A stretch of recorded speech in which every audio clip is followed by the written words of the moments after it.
आज हम बात करेंगे विष्णु भगवान के 8वें अवतार भगवान श्री कृष्ण के बारे में। कथा की शुरुआत होती है मथुरा के राजा उग्रसेन से, जिनके भाई कंस ने उन्हें बंदी बनाकर मथुरा पर अपना कब्जा कर लिया। कंस एक अत्याचारी राजा था, जिसने जनता पर अत्याचार और भय का माहौल पैदा कर दिया था। मथुरा के राजा कंस ने अपनी बहन देवकी का विवाह वासुदेव से किया। विवाह के बाद आकाशवाणी हुई कि देवकी की 8वीं संतान ही कंस का अंत करेगी।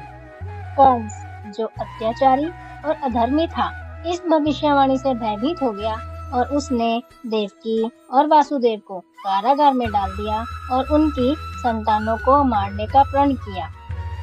कंस ने देवकी की 7 संतानों को मार डाला, लेकिन 8वीं संतान, जो स्वयं भगवान विष्णु के अवतार थे, जिनका नाम था श्री कृष्ण का जन्म अर्धरात्रि में भाद्रपद मास की अष्टमी को मथुरा के कारागार में हुआ।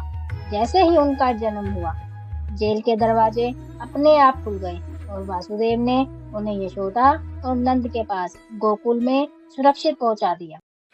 श्री कृष्ण का बचपन गोकुल में बीता।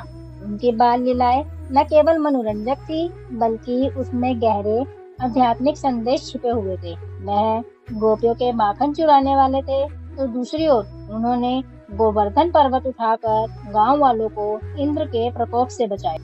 जब कंस को श्री कृष्ण के जीवित होने का पता चला, तो उसने कई राक्षसों को गोकुल भेजा, जैसे कि पूतना, बकासुर, पर श्री कृष्ण ने अपनी बाल शक्ति से सभी का नाश किया।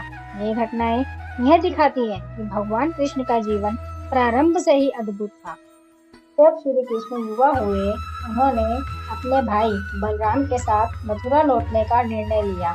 उन्होंने वहां जाकर कंस के अधर्म का अंत किया। कंस को मारकर उन्होंने अपने माता पिता को कारागार से मुक्त कराया और मथुरा को उसके अत्याचार से निजात दिलाई। कंस वध के बाद मथुरा पर कई आक्रमण हुए। श्री कृष्ण ने इन आक्रमणों से मथुरा को बचाने के लिए द्वारका नामक नगर की स्थापना की, जो समुद्र के बीच स्थित था और अद्भुत कला का उदाहरण था। उन्होंने यदुवंशियों को वहां बसाया और एक समृद्ध राज्य की स्थापना की। श्री कृष्ण ने धर्म की स्थापना के लिए कई महत्वपूर्ण कार्य किए। उन्होंने अपने जीवन में महाभारत के युद्ध में महत्वपूर्ण भूमिका निभाई। जब अर्जुन युद्ध लड़ने से पीछे हट गए, तब श्री कृष्ण ने उन्हें भगवत गीता का उपदेश दिया। गीता में दिए गए उपदेश न केवल अर्जुन के लिए थे, बल्कि संपूर्ण मानवता के लिए थे। उन्होंने कर्म का महत्व बताया और जीवन के गहरे रहस्यों को उजागर किया। भगवान श्री कृष्ण का जीवन यह सिखाता है कि धर्म की रक्षा और अधर्म का नाश करने के लिए साहस, नीति और मर्म का होना आवश्यक है।